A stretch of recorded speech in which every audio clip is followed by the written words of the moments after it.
भगवते वासुदेवाय।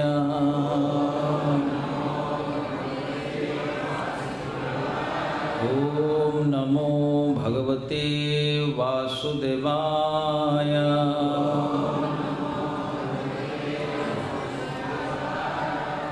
ओम नमो भगवते वासुदेवाय।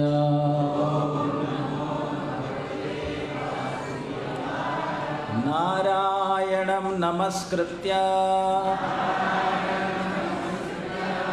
नरं चैव नरोत्तमं देवीं सरस्वतीं व्यासं ततो जयमुदीरये। मूकं करोति वाचालं पंगुं लंघयते गिरे यत्कृपातमहं वन्दे परमानन्दमाधवम्।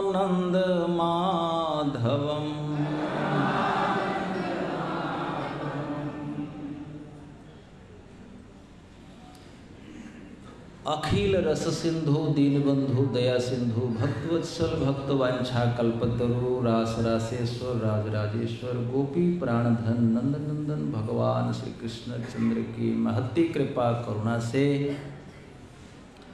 जीवन का सर्वोच्च लाभ भगवत सेवा भगवत प्रेम प्राप्ति अर्थम श्री कार्तिक मास में श्री वृंदावन धाम में यमुना तट में भारत के भिन्न भिन्न प्रांतों से आए हुए भक्त लोग यहाँ उपस्थित हुए हैं। ये हम सब के लिए परम सौभाग्य की बात है। परम उत्साह के साथ हम ये राधा दामोदर व्रत ऊर्जा व्रत को पालन करने हेतु यहाँ सभी भक्तजन भक्त भक्तागण बालकगण बालिकागण सभी उपस्थित हुए हैं। हम हृदय की गहराई से आप सबका स्वागत करते हैं और आपका बहुत बहुत अभिनंदन बहुत बहुत अभिवादन। आज शारदीय पूर्णिमा का प्रथम पूर्णिमा है। वैसे शरद ऋतु 2 महीना की होती है, एक कुंवार और दूसरा है कार्तिक। कुंवार के महीने के अंत में एक पूर्णमासी उससे भी शरद पूर्णिमा कहते हैं एवं कार्तिक मास के अंत में भी जो पूर्णिमा आती है उसको भी शरद पूर्णिमा कहते हैं। दोनों शरद पूर्णिमा है। 11 महीने पहले भगवान श्री कृष्ण ने उन ब्रजबालाओं को आशीर्वाद दिया था, हे ब्रजबालाओं, आगामी शरद पूर्णिमा के रात्रि को हम आपके साथ विहार करेंगे। वो ब्रज की छोहरियाँ वो अहीर बालाएं प्रतीक्षा करती करती 11 मास बिता देती है और वो शुभ घड़ी आज आ गई। बस 10-12 घंटे के बाद सायंकालीन उपस्थिति होगा और भगवान श्री कृष्ण की जितनी लीलाएं हैं सबसे श्रेष्ठ और पृष्ठ लीला का भगवान यही वृंदावन धाम में मंचन करेंगे। ये भगवान श्री कृष्ण की विशेषता है, इसलिए उनका एक नाम पड़ा रास बिहारी। रास बिहारी भगवान श्री कृष्ण चंद्र की। सो शरद पूर्णिमा पर कहेंगे तो बहुत लंबी कथा होगी। भगवान शरद ऋतु को शरद ऋतु के पूर्णमासी को देखा। भगवान अपि तारात्रि शारदोत्फुल्ल मल्लिका वीक्षरन्तु मनश्चक्रे योग मायाम उपाश्रिता। रास पंचाध्यायी जो भगवान के मुखमंडल की मधुर हंसी मानी जाती है, ये भगवान की मधुर मंद मुस्कान है, श्रीमद् भागवत की ये मुकुट है, ये रास पंचाध्यायी। इस पर अनेक लोगों ने अनेक भाव दिया है, लेकिन हम सब व्रत के लिए आए हैं। हमें निर्देश है, हमको कार्तिक महात्म्य पर कहना है। और आज एक महाभागवत मुरारी गुप्त जी, उनका आज तिरुभाव या आविर्भाव तिरुभाव दिवस है। मैंने इसलिए रासलीला का एक ही श्लोक सुना दिया। यदि आप बोलना चाहते हैं मेरे साथ बोल करके संतुष्टि कर लीजिए। भगवान पिता रात्रे शारदोत्फुल्ल मल्लिका विक्षरन्तुं मनश्चक्रे योगमायामुपाश्रिताः। भगवान पिता रात्रिः शारदोत्फुल्लमल्लिकाः विक्षरन्तुं मनश्चक्रे योगमायामुपाश्रिताः। भगवान लीला बिहारी श्री कृष्ण ने अपने योग माया का आश्रय करके उस लीला विहार करने हेतु शारदीय रात्रि का दर्शन किया। वीक्षा किस लिए? रंतुम रमण करने के लिए। किनके साथ? ब्रज कदम्बाओं के साथ, ब्रज बालिकाओं के साथ, ब्रज कुमारियों के साथ विहार करने हेतु देखा।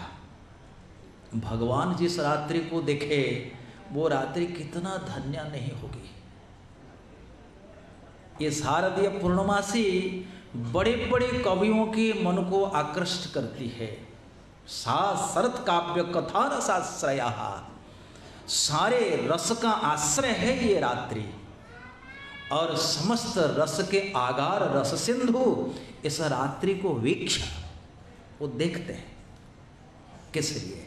रमण करने के लिए, संसार में कंदर्प को दिखाने के लिए। देखो जी कंदर्प, तुमने सब पर विजय पाई है, लेकिन तुम्हारे गढ़ में, तुम्हारे किले में विश्व की सर्वोच्च सुंदरियों के साथ हम रमण कर रहे हैं, फिर भी अवरुद्ध सौरथ। भगवान श्री कृष्ण पूर्ण ब्रह्मचारी। श्रीधर स्वामी इस तरह से भाव देते हैं। काम विजय लीला दर्प कंदर्प दर्प जयति श्रीपति गोपी रास मंडल मंडना। रास मंडल को मंडित करने वाले श्रीपति गोपीपति की जय जयकार हो। ब्रह्मादि जय संगरूढ़ दर्प कंदर्प दर्प। ब्रह्मा पर कंदर्प का अधिकार है। ब्रह्मा भी मोहित होते, शंकर भी मोहित होते, इंद्र चंद्र वरुण किन्नर गंधर्व, इनको कौन पूछता है? पत्थर अगर आसमान में उड़ने लगते हैं, पत्तल को कौन पूछे? पर भगवान श्री कृष्ण रात्रि के समय उन ब्रज वधुओं के मध्य जो अशेष लक्ष्मियों के सुंदरता का आधार, सायंकाल के समय एकांत में विहार किया। सो मित्रों, ये अनेक कथाएं माताओं आप लोग पढ़ लेना। संध्या के समय हम लोग सभी मिलकर के गोपी गीत का पाठ करेंगे, उसमें भी भाग लेना। आइए, जिस व्रत को पालन करने के लिए हम लोग परम उत्साह के साथ एकत्रित हुए हैं, उस कार्तिक मास के बारे में हम लोग कुछ श्रवण करते हैं। ध्यान देना, एक पूर्णमासी आज और आगामी पूर्णमासी होगी 19 को या 20 को? 19 को। सो 20 अक्टूबर से लेकर 19 नवंबर तक ये बीच वाला जो मास है, इसको कहते हैं कार्तिक मास। क्यों कार्तिक कहते हैं? हमारे जो चंद्रमा है, नक्षत्रों का राजा, नक्षत्रों का पति, एक मास में एक नक्षत्र मंडल में रहते हैं। जैसे वैशाख मास में यदि विशाखा नक्षत्र में चंद्रमा की अवस्थिति होती है, इसलिए उस मास का नाम पड़ता है वैशाख। ज्येष्ठा के साथ रहते हैं तो नाम पड़ता है ज्येष्ठ। आषाढ़ा के साथ रहते हैं तो नाम पड़ता है आषाढ़। उसी प्रकार एक नक्षत्र हैं जिनका नाम है कृतिका। कृतिका नक्षत्र में जब नक्षत्र राज उड़ुराज चंद्रमा का अवस्थान होता है, वो जो एक माह की अवधि, उससे कहते हैं कार्तिक मास। और मित्रों माताओं, ये कार्तिक मास 12 मासों में से सबसे अधिक श्रेष्ठ है। सबसे अधिक प्रियतम है भगवान श्री कृष्ण को। इससे कभी कभी लोग दामोदर मास भी कहते हैं। इस मास को लोग ऊर्जा व्रत का मास कहते हैं और इसको भक्त लोग अपने भाव में परिश्रम का मास कहते हैं। माने इस माह में हम खूब परिश्रम करेंगे। किस लिए? वृंदावन में हमारा एक फ्लैट हो जाए, हमको एक सुंदर सी पत्नी मिले। यही तो परिश्रम है। किस लिए परिश्रम करेंगे? हमको रास बिहारी कृष्ण मिले, इसलिए परिश्रम। तस्यैव हेतु प्रयतेत कोविदो। विद्वान को चाहिए उसके लिए प्रयत्न करे, परिश्रम करे, जो परिश्रम कभी व्यर्थ नहीं जाता। संसार के लिए, सुविधाओं के लिए जो भी परिश्रम है वो 2 कौड़ी का मात्र है। आज है कल नहीं है। गगनचुंबी प्रासाद तुम्हारे धूल में मिलने में 1 मिनट का 1 क्षण भी नहीं लगता। वो सुनामी ने कितने कितने प्रासादों को मिला दिया है नहीं। किसके लिए परिश्रम? इसलिए बुद्धिमान लोग परिश्रम करते हैं। ये कार्तिक मास आप सभी बुद्धिमान भक्त और बुद्धिमती भक्ताओं के लिए है। खूब परिश्रम करेंगे। ऊर्जा, ऊर्जा माने शक्ति। बिना शक्ति का कोई अर्थ नहीं होता। रामचंद्र ने युद्ध किया, युद्ध से पहले दुर्गा की शक्ति प्राप्त की। धनंजय ने युद्ध किया, उससे पहले दुर्गा से शक्ति प्राप्त की। शक्ति के बिना कौन पूछता है? बांग्लादेश में हिंदुओं को कीड़े मकोड़े की तरह मारा जा रहा है। शक्तिहीन व्यक्ति को कौन पूछता है? भक्त भी हो, हनुमान जैसा ही हो, हनुमान का सामना कोई करेगा? मुसलमान हो जाए चाहे कोई भी आ जाए हमारे हनुमान जी के पास, एक चपत्ते सिखा देंगे मामा का घर, दिखा देंगे, जाओ चलो। सो मित्रों, इस महीने में हम लोग की शक्ति बढ़े, ऊर्जा बढ़े, इसलिए इस व्रत का नाम है ऊर्जा व्रत। अग्निर्ज्योति शुक्ल, अग्निर्ज्योति अशुक्ल षण्मासा उत्तरायणम। अग्नि जलती रहे, वो जलते जलते प्राण त्याग हो जाए, उससे घाटा नहीं होता, उससे नुकसान नहीं होता, उससे परम पद की प्राप्ति होती है। इसीलिए तो गुणवती जैसे स्त्री को सत्यभामा का अवतार लेना पड़ा है ना। व्रत करती करती गई गंगा में, अगले जन्म हुआ तो सामान्य जन्म नहीं हुआ, वो भगवान की पटरानी सत्यभामा के रूप में आ गई। इसको गीता में कहा गया अग्निर्ज्योति रह शुक्ल। यदि अग्नि जलती रहे, अग्नि माने व्रत की अग्नि जलती रहे, भक्ति की अग्नि धधकती रहे, उसी समय हमारे प्राण पखेर उड़ जाए, कहां जाएंगे? गोलोक बिहारी वृंदावन धाम की जय। सीधा सीधा है, सीधा सीधा। इसलिए ऊर्जा व्रत है। सुबह से लेकर के सायंकालीन तक व्यक्ति कृष्ण भक्ति के पीछे थक जाता है ऊर्जा व्रत करके। ऐसा क्यों? एक बार नैमिषारण्य में शौनक आदि ऋषियों ने सूत गोस्वामी से पूछा, हे सूत, आपने अनेक बार अनेक मास का महात्म्य बतलाया है, एक बार कार्तिक महात्म्य बतलाए ना। तब सूत गोस्वामी बतलाते हैं, इसका उल्लेख, इसका वर्णन पद्म पुराण में आता है। कई पुराणों में है, प्रमुख जो पद्म पुराण है उसमें ये कार्तिक महात्म्य है, जो सनातन गोस्वामी ने लिया है श्री हरिभक्ति, क्या है, हरिभक्ति विलास, या हरिभक्ति विलास में लिया गया है। एक श्लोक पढ़ते हैं, उसकी व्याख्या करके आगे चलते हैं। न कार्तिक समो मासो न कृत न समम युगा न वेद सदृशम शास्त्रम न तीर्थम गंगया समम कार्तिको प्रवरो मासो वैष्णवानां प्रियं सदा। कार्तिकं सकलं यस्तु भक्त्या सेवते वैष्णवाः। अर्थात कार्तिक मास के समान और कोई मास नहीं, सत्य युग के समान और कोई युग नहीं, वेद के समान और कोई श्रेष्ठ शास्त्र नहीं, गंगा के समान कोई तीर्थ नहीं है। समस्त मासों में से श्रेष्ठ मास है कार्तिक। यह मास वैष्णवों के लिए अत्यंत प्रिय है। जो व्यक्ति कार्तिक मास में ऊर्जा व्रत का वृंदावन धाम में पालन करता है उनका समस्त मनोभीष्ट पूर्ण होता है। इतना ही नहीं, यहाँ समस्त अभिलाषा पूर्ण होने के बाद भगवान श्री कृष्ण अपना गरुड़ भेजकर उसको अपना धाम दे देंगे।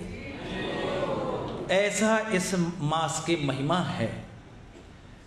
श्री सुत गोस्वामी कहते हैं इस मास में यदि कोई व्यक्ति थोड़ी सी भी भक्ति करता है, थोड़ी सी माने एक नाम ले लिया, एक बार वृंदावन की परिक्रमा कर ली, एक बार भगवान विष्णु के मंदिर में जाकर विष्णु का दर्शन कर लिया, एक बार जो करता है भगवान उन पर इतने प्रसन्न होते हैं, उनको वैकुंठ का अधिकारी बना देते हैं।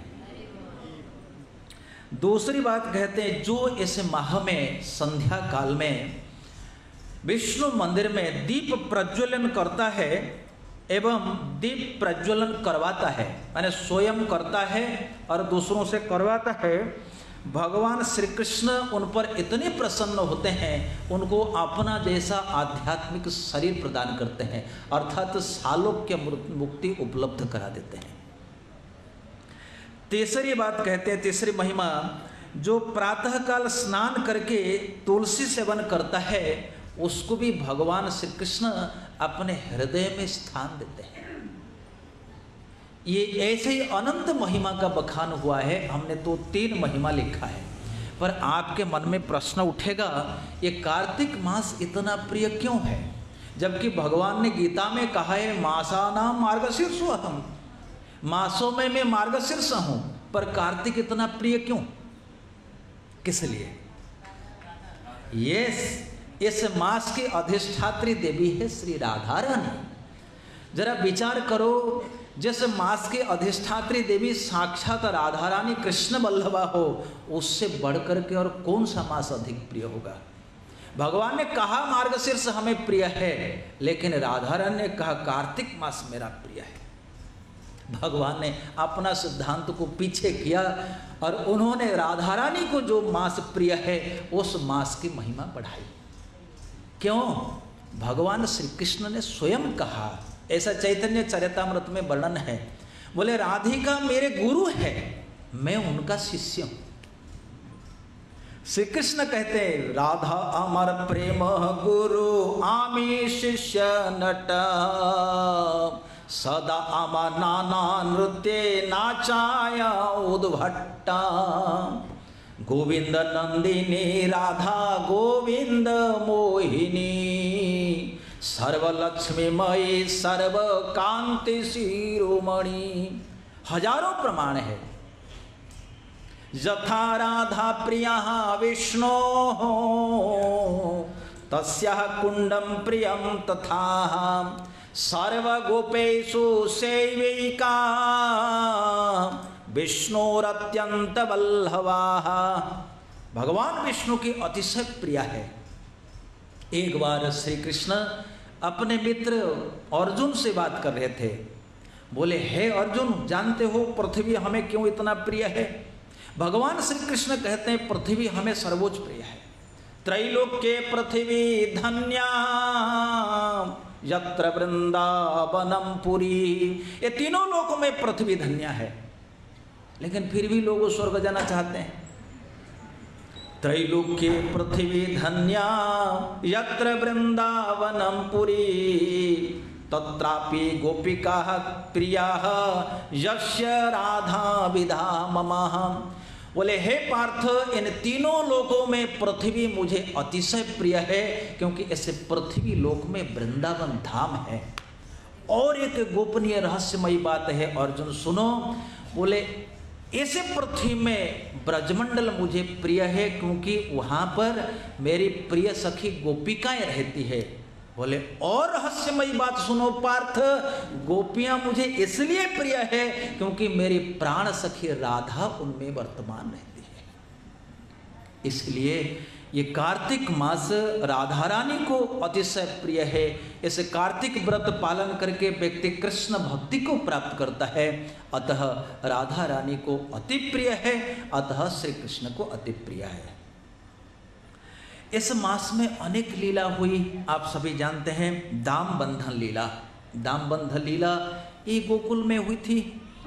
और इष्टासुर मोक्ष, दीपावली, गोपाष्टमी, राधा कुंड श्याम कुंड का प्राकट्य, गोवर्धन धारण, भैया दूज और आंवले के वो आंवला वृक्ष की उत्पत्ति और तुलसी शालिग्राम विवाह, ऐसे अनेक और भी कुछ हो सकते हैं। मैं कुछ छूटा तो नहीं, और भी जो होगा आप घर में चिंतन कर लेना। हाँ, गोवर्धन तो कह दिया, गोवर्धन कह दिया। गोवर्धन लीला तो भगवान को इतना प्रिय है। क्यों प्रिय है? बोले राधा रानी को मिलने में बड़ी दिक्कत होती, लेकिन ठाकुर जी ने ऐसे लीला कि आओ ब्रजवासी सब गोवर्धन के नीचे आ जाओ, 7 दिन तक अब बड़ा मौज करेंगे। तो राधा रानी ठीक ठाकुर जी के सामने खड़ी रही। लोगों ने कहा ठाकुर जी में इतनी शक्ति आई कहाँ से? जयदेव गोस्वामी ने उद्घाटन किया, अभिनव जलधार सुंदराए धृत मंदराए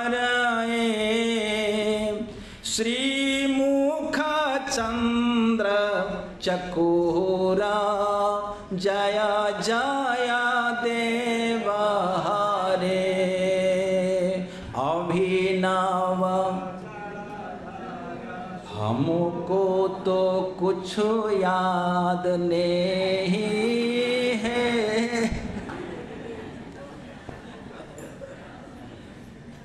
अभिनव जलधार सुंदराए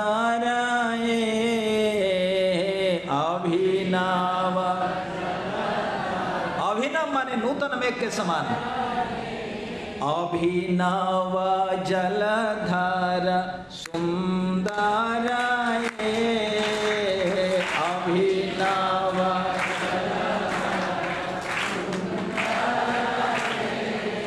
धृत मंदराए धृत मंदराए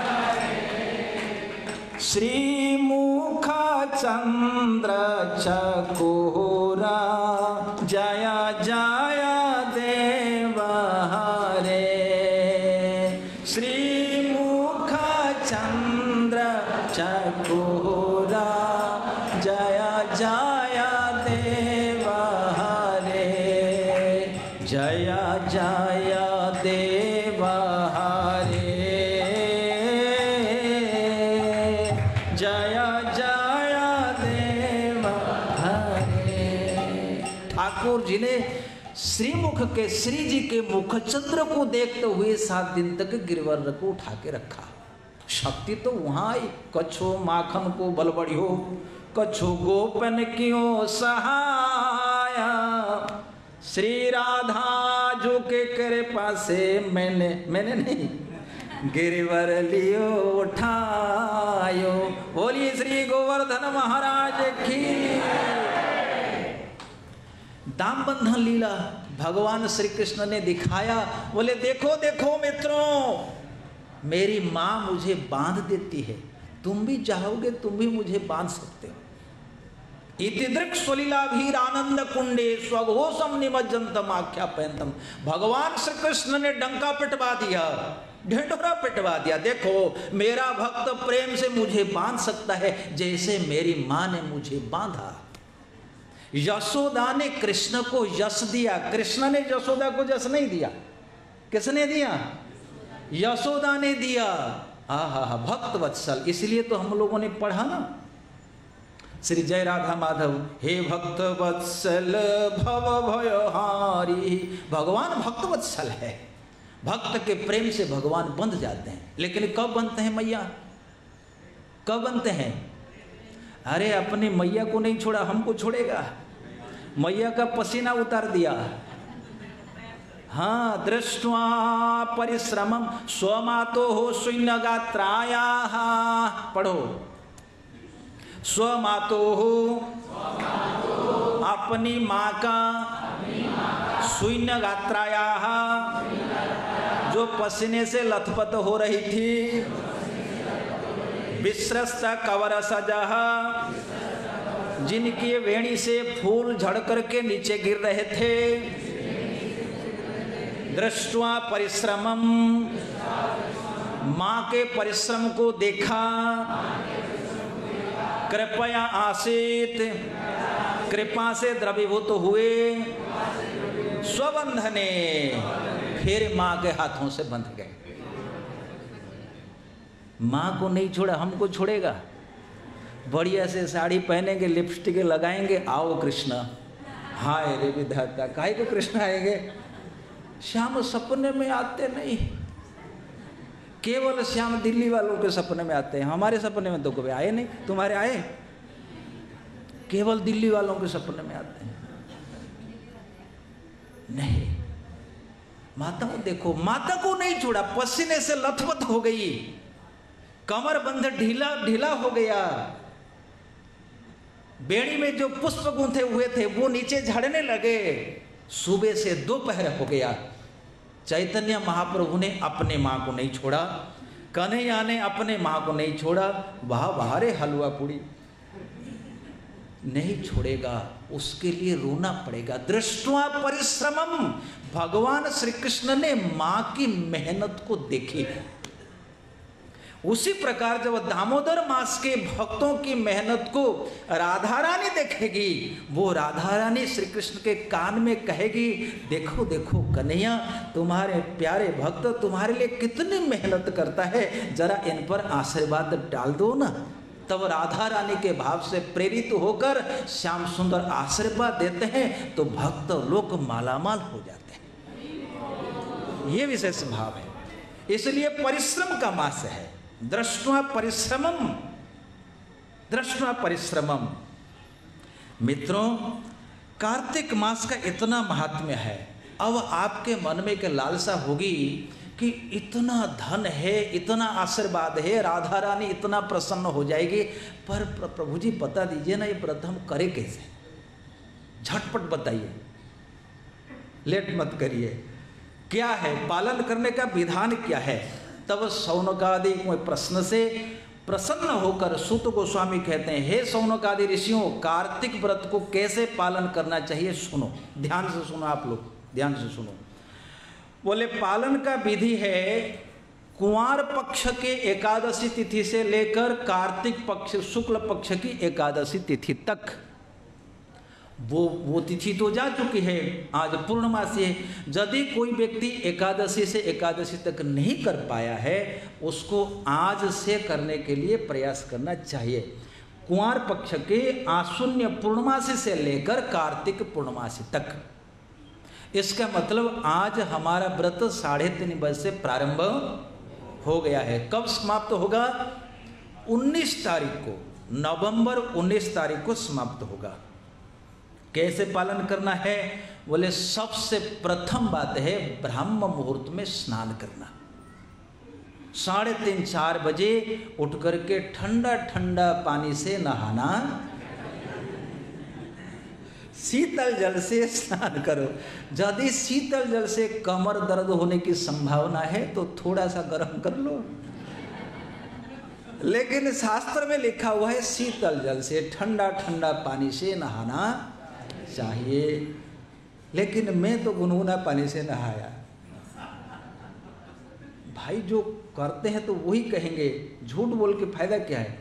पर शास्त्र में कहा गया शरीरम आद्यम खलु धर्म साधना। पर एक दिन ठंडा पानी में नहाओगे, दूसरे दिन मंगल आरती नहीं आओगे, उससे क्या फायदा है? क्या फायदा? लेकिन नियम यही है कि 3:30-4 बजे नहा लेना चाहिए। प्रथम बात है। नहाते समय ये अनामिका उंगली रख करके गंगे च जमुने चैव बोलो। नर्मदे सिंधु कावेरी जलेस्मिन् सन्निधि कुरु। वहां सारे तीर्थ आ जाएंगे। गोदावरी कह दिया ना, अरे ये कहा तुमने सुना नहीं। चलो तुम ही बोलो। केवल गोदावरी सरस्वती नहीं, उड़ीसा में महानदी चित्रकूट जितने हैं, छत्तीसगढ़ में कुछ है, सारे नदियों को आह्वान कर लो। अच्छा कुछ तिल डाल दो, डेली जमुना में स्नान करना। कल हम लोग पद्म पुराण पढ़ रहे थे तो इन्होंने प्रश्न किया, बताओ ये लिखा हुआ है कि ऐसे स्नान करना चाहिए, पर नदी में जाए कैसे।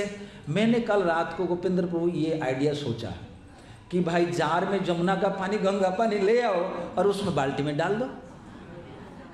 यमुना मैया की जय। अरे भक्त चतुर होते हैं, शॉर्टकट हुए निकालते हैं। तो आप डब्बा से लेकर के आओ, कहाँ जमुना यहीं है, एक डब्बा पानी रखो, बाल्टी में डालो, यमुना मैया की कह करके डालो एक डब्बा, फिर गंगा मैया गोदावरी मैया कह कर डालो, सब काम हो जाएगा। पर स्नान करना जरूरी है। पर जिसको बुखार हो गया तो क्या करोगे? ये भी पद्म पुराण में लिखा हुआ है। क्या करोगे? बोले चुपचाप बैठ करके हाथ पैर धो लो, धो करके मंत्र पढ़ो, ओम पवित्रो पवित्रो वाहा सर्वस्था सर्वावस्थायाम गतो पिवाह यः स्मरेत पुंडरीकाक्षा स बाह्याभ्यंतर शुचि श्री विष्णु हो श्री विष्णु हो श्री विष्णु। ऐसा मंत्र उच्चारण करके अपने शरीर में ऐसे हाथ लगा लीजिए, शुद्ध। अच्छा स्नान करो भी, स्नान करने के बाद भी यदि आप इस मंत्र का उच्चारण नहीं करते हो मैया, तो आपका स्नान उतना पवित्र नहीं माना जाएगा। मंत्र उच्चारण करना बहुत जरूरी है। पद्म पुराण में एक मंत्र भी दिया गया है, हे दामोदर हम स्नान करते हैं, आप हम पर आशीर्वाद बनाए रखें। अच्छा स्नान के साथ साथ संकल्प जरूर करना है। हे राधा रानी, हे श्री कृष्ण, आज हम पर आशीर्वाद बनाए रखना। एक माह तक मैं संकल्प करता हूँ अथवा करती हूँ, ये नियम, प्रातःकाल जगूंगी, स्नान करूंगी, दर्शन करूंगी, जप 1 लाख माला करूंगी, बिल्कुल भोजन नहीं करूंगा। नहीं, ऐसे जो जिसकी जितनी सामर्थ्य है उसी प्रकार संकल्प जरूर करना चाहिए। अच्छा जो प्रिय वस्तु है उसको छोड़ना चाहिए। प्रिय वस्तु जैसे किसको पिज्जा अच्छा लगता है, 1 महीना के लिए छोड़ दो, क्या दिक्कत है। किसको जो भी, किसी को पकौड़ी अच्छी लगती है उसको छोड़ दो, है ना। तो जो प्रिय वस्तु है उसको छोड़ना चाहिए और संकल्प का एक लिस्ट बनाना चाहिए। प्लीज यदि नहीं बनाया, ये क्लास के बाद बना लेना चाहिए। बड़ी गलती हो गई, हमारे जेब में आज बिल्कुल पैसा नहीं है, कोई 1000 रुपये हमको उधार देगा क्या? मैं दे दूंगा। स्नान के बाद दान जरूर करना चाहिए। किसी के पास 1000 रुपया नहीं है, मेरे को 2 भाई, मैं दे दूंगा। पुरुषोत्तम है नहीं, लाओ लाओ मेरे भाई, मैं आज जेब बिल्कुल खाली है।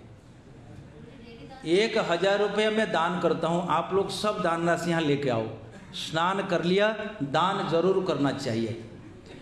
कम से कम प्रतिदिन का थोड़ा थोड़ा करो। आपको 1 रुपया दान करना है, 2 रुपया करना है, 200 करना है, 500 करना है, 1000 करना है तो करिएगा, स्नान दान करिए। उसके बाद विष्णु दर्शन, भगवान विष्णु के मंदिर में जाकर के विष्णु का दर्शन जरूर करिए, शालिग्राम जरूर दर्शन करिए, जैसे हम लोग मंगल आरती दर्शन करते हैं। उसके पश्चात हाँ, दान के साइड में लिखा हुआ है न्याय से उपार्जित धन, ब्लैक मनी नहीं चले। बिल्कुल काला बाजारी वाला पैसा है नहीं। गोपेंद्र प्रभु पढ़े ना, हाँ बिल्कुल शुक्ल वित्तम, शुक्ल माने व्हाइट मनी, वो जो पैसा आप दान करोगे उससे से। लेकिन यहाँ भारत में बिल्कुल उल्टा होता है। जो पैसा सरकार नहीं लेती अथवा आप नहीं दे पाते हो उसी को लेकर के गोविंदाय स्वाहा, और वो भी ठीक है, वो भी कोई बड़ी बात नहीं है। एक बार आंधी तूफान आया, कोई बंगाल में कोई व्यक्ति वो खील बेच रहा था, वो खील हल्के हल्के उड़ती होती है, आंधी तूफान उसको उड़ा के ले गया।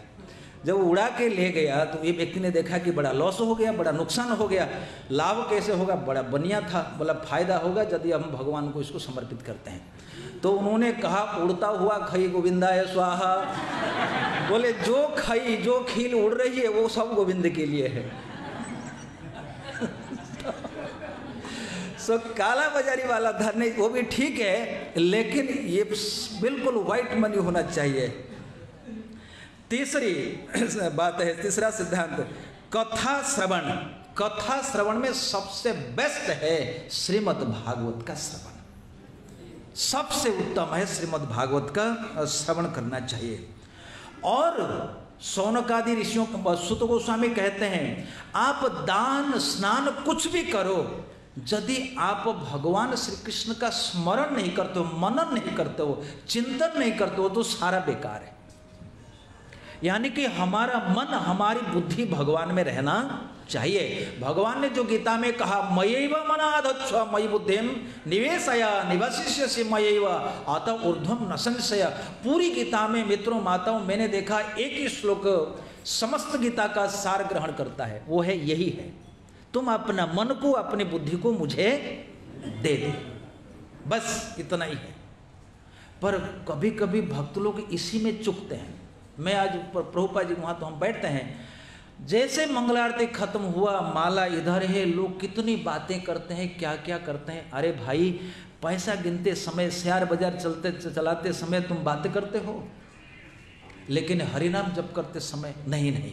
अपराध युक्त तो होकर करने से नहीं होगा। प्रभुपाद जी भी कहते हैं आप अगर सफलता चाहते हो, जो विधान है उसको ठीक ठीक से पालन कर लो, काम बन जाएगा।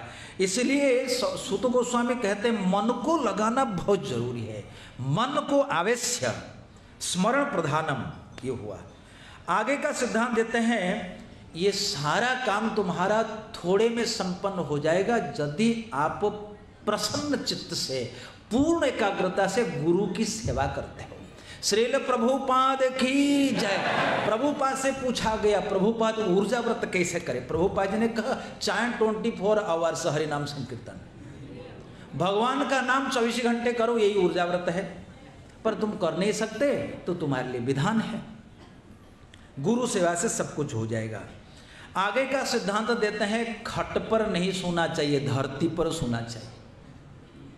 कल एक भक्त पानीपत से पूछा प्रभु जी कमर दर्द कर जाए तो?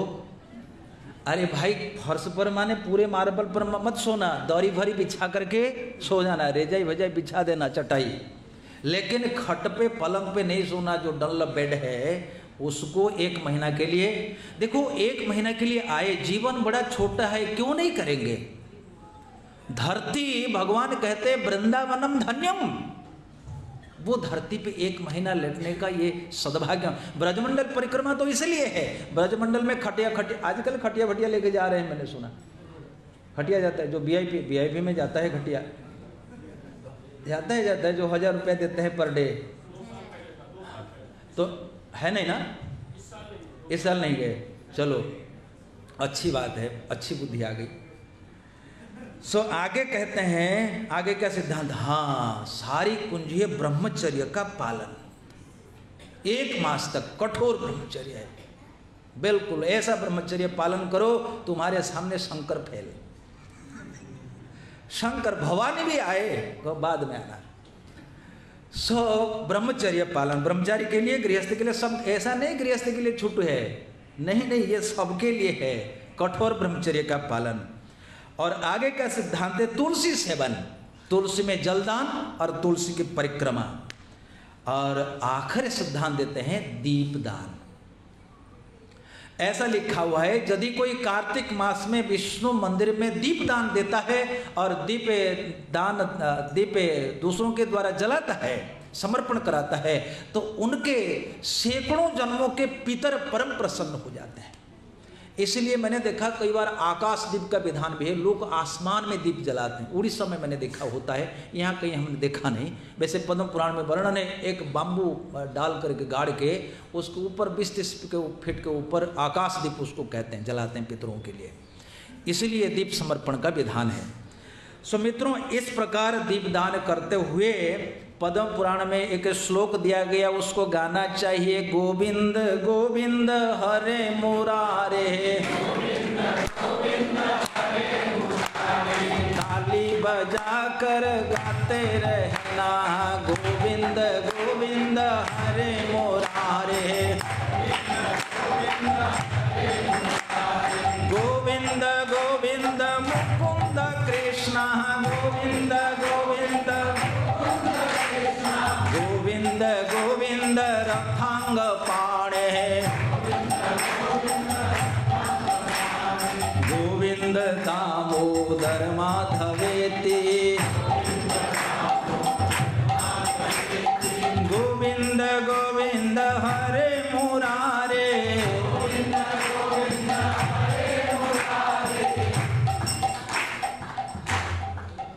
आवाज बहुत छोटी है। गोविंद गोविंद हरे मुरारे, गोविंद गोविंद मुकुंद कृष्ण, गोविंद गोविंद रथांग पाणे, गोविंद दामोदर माधवेति, श्री कृष्ण गोविंद हरे मुरारे। हे नाथ नारायण वासुदेवा, हरे कृष्ण कृष्ण कृष्ण हरे हरे, हरे राम राम राम हरे हरे।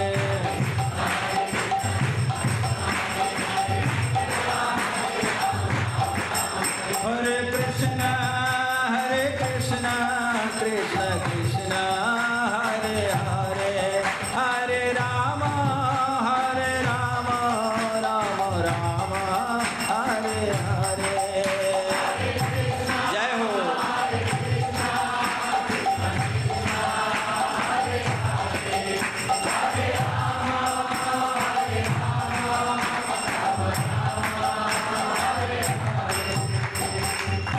बिल्वमंगल ठाकुर कृत कृष्ण कर्णामृत में भी है। कृष्ण कर्णामृत का पद हो, आप नंदनंदन अष्टकम हो, कोई ना कोई, या तो आखिरी तो हरे कृष्ण महामंत्र तो है ही है। हरे कृष्ण महामंत्र गाते गाते दीपा देना चाहिए, जो भी क्रिया करना चाहिए करना चाहिए। इतने सारे सिद्धांत देने के बाद 5 सिद्धांत, 5 या 6 बात प्रमुख बताते हैं। स्नान, श्री विष्णु पूजन, श्री विष्णु श्रवण कीर्तन, अन्नदान, तुलसी सेवन, ब्रह्मचर्य और दीपदान। ये 6 जो सार सिद्धांत, इसको पालन करना चाहिए। इसके साथ साथ कुछ निषेध भी है। यदि हम निषेध को ध्यान नहीं देते सारा काम गड़बड़ हो जाएगा। निषेध क्या है? सबसे पहले कहते हैं 9 बजे से पहले सो नहीं सकते, 3:30 बजे के बाद भी सो नहीं सकते। यानी कि 9 PM वहाँ उस समय तक नहीं सोना चाहिए, ध्यान देना चाहिए। सायंकालीन जो प्रथम प्रहर, ऐसा हमारे नॉर्मल भी कहते हैं, पहला प्रहर सब कोई जागे, दूसरा प्रहर भोगी, तीसरा प्रहर चौरा जागे, चौथा प्रहर जोगी। तो 9 बजे तक सोना नहीं है। वैसे तो हमारे गोपी गीत वगैरह 8 साढ़े 8 बजे तक चलेगा, उसके बाद आप जाओगे 9 तो ऐसे ही बच जाएगा। 9 बजे के बाद जगना नहीं है। 9 से सो जाओ ठीक 3 बजे तक, 3 बजे के बाद और नहीं सोना है व्रत का सबसे पहले। और यदि बेस्ट आप में इतनी ताकत है तो बिल्कुल मत सोना, सबसे बढ़िया। यदि ताकत है तो नहीं सोना 1 महीना तक। युक्तहार विहारस्य, तेल मर्दन नहीं करना चाहिए, खास करके सरसों तेल।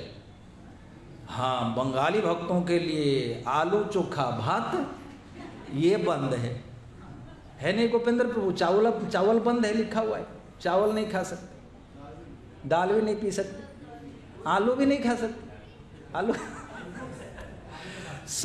शयन का टाइम ये रहा, तैल वर्जन निषेध है। हाँ, सबसे इंटरेस्टिंग बात है, दूसरों के पैसे से भोजन नहीं करना चाहिए।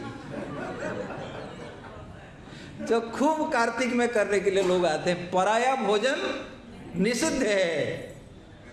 कुछ करो चाहे ना करो, यही तो करना चाहिए। हम ऋषिकेश एक बार गए थे, उसमें परम पूज्य राम सुखदास महाराज जी का सत्संग चलता था ऋषिकेश के गंगा के तट पर। वो कहते थे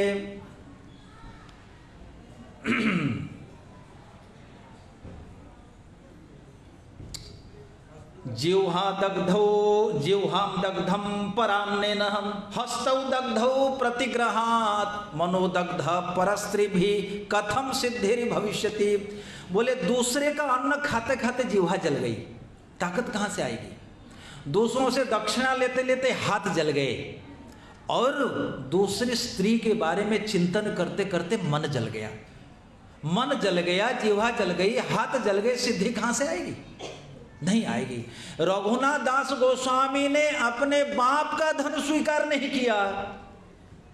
गोवर्धन मजूमदार और हिरण्य मजूमदार के एक ही लड़के, उन्होंने अपने पिता माता का धन नहीं लिया। लेकिन हमको तो पराया माल बहुत अच्छा लगता है। राम नाम जपना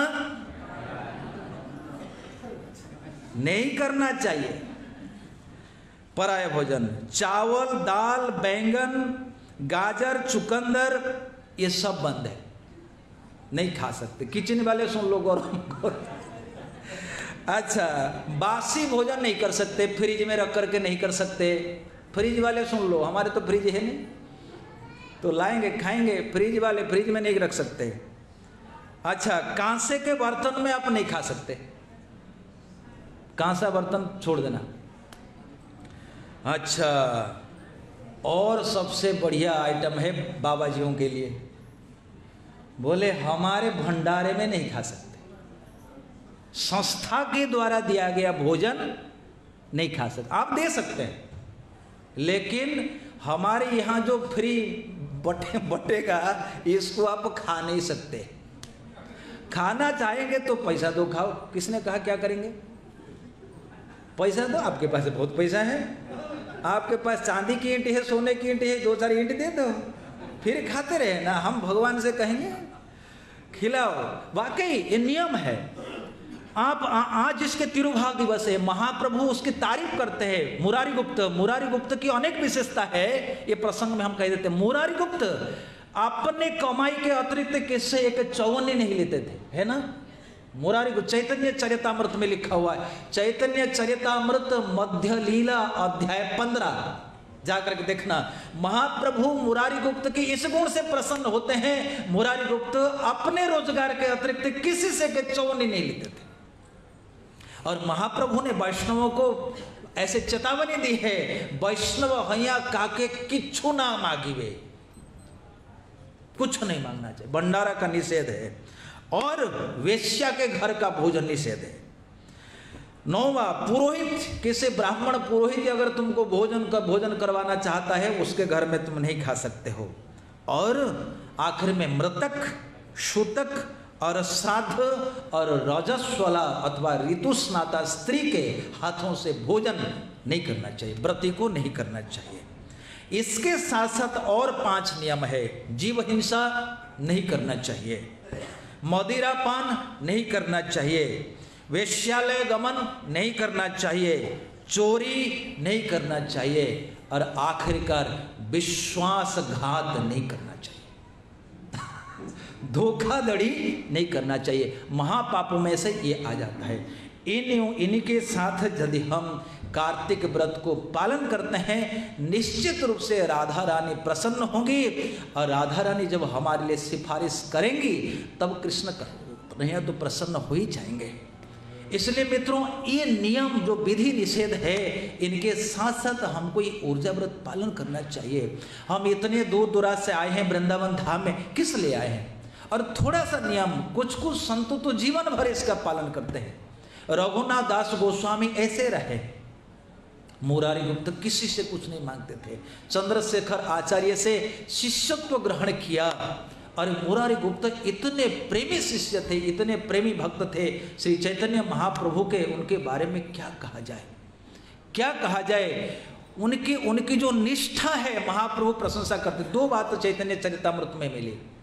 मैंने कई बार गोपेंद्र प्रभु से कहा कि कहानी से जितना लाभ नहीं होता, सिद्धांत बहुत चाहिए। महाप्रभु के जितने भक्त हैं, प्रत्येक भक्त में कुछ विशेष विशेष सिद्धांत है। मुरारी गुप्त में 2 वस्तु है। अपने कमाई के अतिरिक्त, वो वैद्य जाति के थे, वो भवरोग और शरीर का रोग दोनों हरण करते थे। ये विशेष है, हमारे हस्पस जैसे करता है। और दूसरी बात थी, उनमें इष्ट निष्ठा थी।